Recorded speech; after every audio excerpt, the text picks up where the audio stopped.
Hello everyone, join me as I tell you about the challenges of getting a mortgage in Japan as a foreigner based on a lot of research and my personal experience. And that's a feat that a lot say is impossible. See, I've been living in Japan for 26 years and after a lot of planning, a lot of saving, I decided it was the time to buy my own house. Mind you, I had bought rental properties before, but small ones with cash. This time I needed a mortgage and I knew I was about to enter a completely different ball game. And many were telling me that as a foreigner, it was nearly impossible to get a mortgage under my name. So I'm going to tell you why that is the case and how I managed to get my application through. And I hope that will give you some inspiration. So what's the big deal about getting a mortgage in Japan as a foreigner? For starters, you usually need a guarantor. And if you just arrive in the country, you don't have the social network around you to find a person that's going to trust you and would be willing to guarantee your mortgage. That's quite a big commitment. The second one is that you're going to need a very specific type of visa to be able to apply for a loan. Usually, you need to be a permanent resident or called an eijusha, meaning you have an ejuken or a permanent residency. The other possibility is having a spouse visa, by which you're going to co-sign the loan with your Japanese spouse. And you're going to also probably co-own the property that you're going to buy with that loan. So it's going to be quite difficult to have it under your name. Interesting, isn't it? Another one is language barrier. Regardless of your level of Japanese, understanding the whole process and understanding the actual mortgage contract is a completely different level of language understanding. And there is also this misconception that foreigners are high-risk borrowers. You know, they might flee the country if they don't want to repay their loan, which is not something that usually Japanese citizens face a lot. And many people assume that Japanese banks are very conservative regarding lending to foreigners, and they're gonna add a lot of processes, a lot of hurdles, making it even more difficult. And it's not completely untrue, though it's getting better.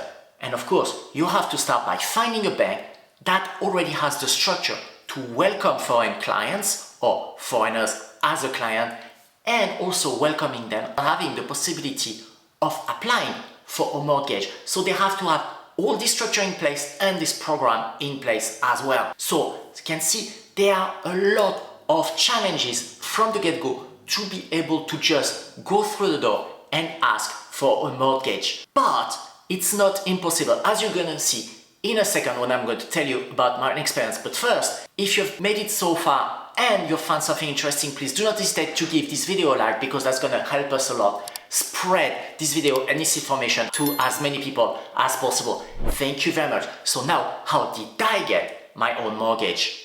Despite all those challenges, I was determined to make it work. So I did a lot of research online and offline, and I talked to a lot of people who had already gone through the step and had successfully obtained mortgages and bought property in Japan as foreigners. And I talked to my long-time realtor who is used to working with foreigners and knows a thing or two about how to apply for a mortgage and which bank to talk to and what kind of document and what kind of thought process we should go through. One of the most important steps I took was to find a bank that would be willing to partner with me on this project.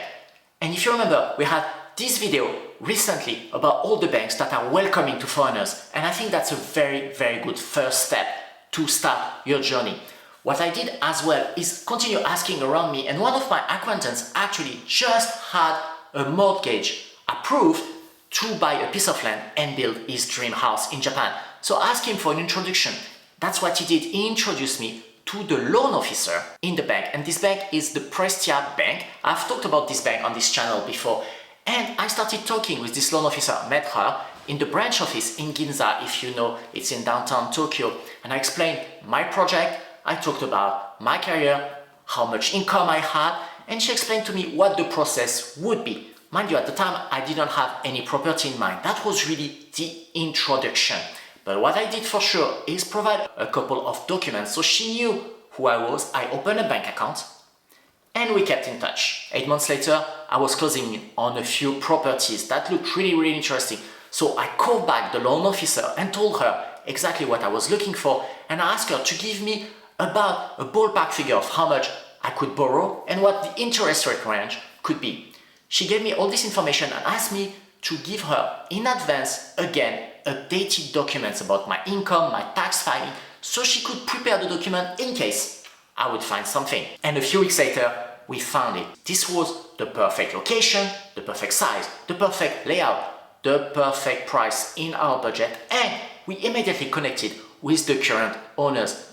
It was on a Sunday afternoon. We knew that was the house we wanted, so we immediately put an offer through with the help of our realtor. The next morning, that was a Monday morning, I called the loan officer, told her about the property. She asked me for all the details, which I immediately emailed, and she told me to put an application online for the mortgage immediately.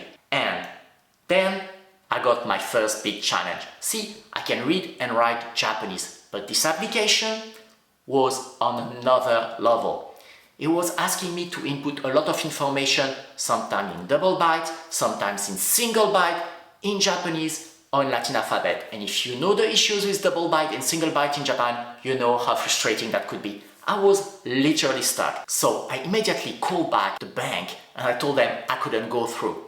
So there, the fact that we had a relationship for 8 months really helped. She immediately told me to get an appointment for the next morning and to come do the application at the branch office. Next morning, it was on Tuesday, I was at the branch office before it was already open with a stack of paper and all the documentation I need. And I spent an hour sitting side by side with one person from the loan department. And if you know Japan, sitting side by side for 1 hour is not something that you usually do. But we managed to get that application through. And what I learned is how important it was to get that application through on that Tuesday. Because afterwards, the loan officer told me that they review the loan application every Thursday, and that coming Thursday was a day to review it. So if I could get my application, there was a chance that it could be reviewed immediately. That was a very intense moment to wait from that Tuesday morning until that Thursday.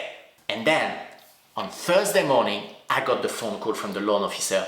My loan got approved. Yes, within 3 days, I got my mortgage approved. Then, as soon as I got this paper saying that the mortgage was approved, in theory, I could send this paper to my realtor who could contact the seller of the house and we could secure our position.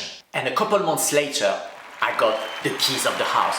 What a moment, what a feeling of achievement and pride, because we can go through this process and manage to get a loan in Japan. But more importantly, as a family person, I was able to get a house for my family. And this is the house where I'm sitting today doing this video.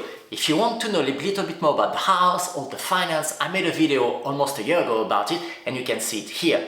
Have a watch maybe after this video and I'm going to put a link down below as well. Now you've heard my story and I'm still very excited every time I recall that story. It was such a great moment. But based on that, I want to give you a 5-point list that you can reuse for your journey to apply for a mortgage. And the first one is to find the bank that's going to work with you. That's the very first important step. And I can recommend this list that you see on screen as a reference. Those 10 banks could be a good way for you to get started. And I just heard that actually Tokyo Star Bank is now offering for non-resident home buyer the possibility to get mortgages to buy property. The fact that they are owned by a Taiwanese financial group might help a lot. It's not your typical Japanese bank, but things are changing, which is very exciting. Number 2 is getting your papers in order.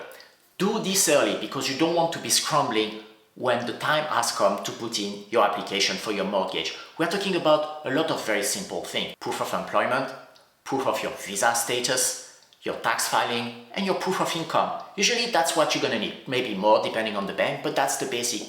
Get the actual hard copy and the soft copy ready.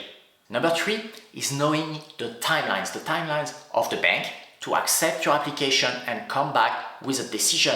The timelines of the seller, when do they need an answer by, and the timeline of the realtor, your home, and the one of the seller as well. Number 4 is working with a realtor that knows your specifics, knows that you're a foreigner, the obvious one, knows what you're looking for, knows how to help you communicate with the seller, with the banks, and that was the case for me. I've been working with the same realtor for over 20 years and we know each other very well, and that was such an advantage to have her on our side. And actually, getting your realtor to talk with the loan officer at the bank also smooths out a lot the communication. And number 5, being ready to move fast once you find your dream home, because it's a very competitive market and you may lose this great opportunity. So have everything ready and move really, really fast. In the end, getting a mortgage in Japan as a foreigner requires a lot of patience, a lot of perseverance, and a lot of creativity. But it's not impossible, and I hope that my own story is going to inspire you to pursue your dream of homeownership in Japan, even if it's difficult to go through. Thank you so much for watching. If you enjoyed this video or learned something, please give it a like. And if you have any experience to share about homeownership or applying for a mortgage as a foreigner in Japan, please leave a comment down below. And do not hesitate to subscribe for more videos about personal finance and Japan, like this one or that one here. Thank you again for watching, and until next time, goodbye.